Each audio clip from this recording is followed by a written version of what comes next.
బొబ్బిలి పురపాలక రాజకీయం మరోసారి చర్చనీయాంశంగా మారింది. ఇప్పటికే చైర్మన్ గిరిని సాధించుకున్న కూటమి తాజాగా వైస్ చైర్మన్ పీఠంపై గురిపెట్టడమే ఇందుకు కారణం. కూటమికి అధికారికంగా మూడింట ఒక వంతు బలమున్నా అనుకున్నది సాధించుకునే దిశగా పావులు కదుపుతోంది.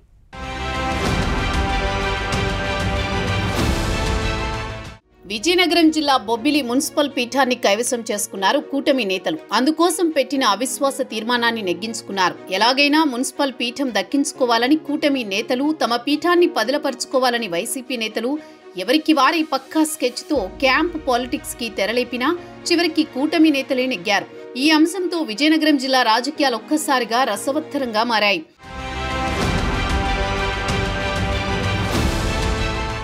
బొబ్బిలి రాజకీయాలు ఎప్పుడూ ఆసక్తి కలిగించేవే.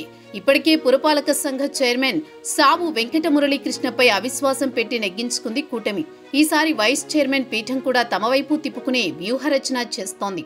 తాజాగా పురపాలక సంఘ వైస్ చైర్మన్ గొలగాన రమాదేవిపై అవిశ్వాసం పెట్టాలని కోరుతూ కౌన్సిలర్లు ఇప్పటికే విజయనగరం కలెక్టర్కు నోటీసు అందజేశారు.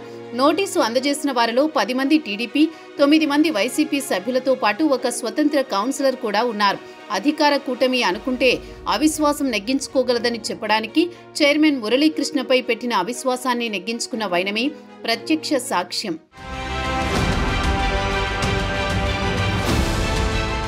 ఇదిలా ఉంటే బొబ్బిలి పురపాలక సంఘంలో 31 మంది సభ్యులు ఎన్నిక కాగా ఒకరు మృతి చెందారు. ప్రస్తుతం కొనసాగుతున్న 30 మందిలో 10 మంది టీడీపీ కాగా మిగిలిన 20 మంది వైఎస్ఆర్సీపీ నుంచి గెలుపొందారు.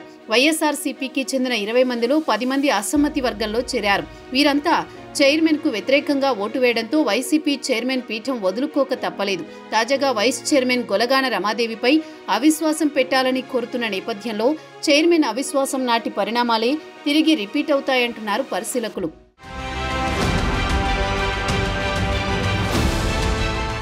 మరోవైపు టీడీపీ కౌన్సిలర్లతో పాటు వైసీపీకి చెందిన 10 మంది అవిశ్వాసం పెట్టాలని కోరుతున్నారు. ఈ నేపథ్యంలో మూడింట 2 వంతుల మెజారిటీతో అవిశ్వాసం నెగ్గే అవకాశం ఉందని స్పష్టమవుతోంది.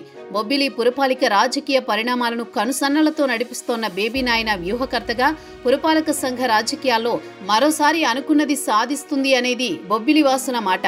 దీంతో బొబ్బిలి రాజకీయాలు రసఖందాయంగా మారాయి. బొబ్బిలి మున్సిపల్ చైర్మన్ సీటు దక్కించుకున్న కూటమి నేతలు తాజాగా వైస్ చైర్మన్ గొలగాని రమాదేవి సీటుపై కన్నేశారు.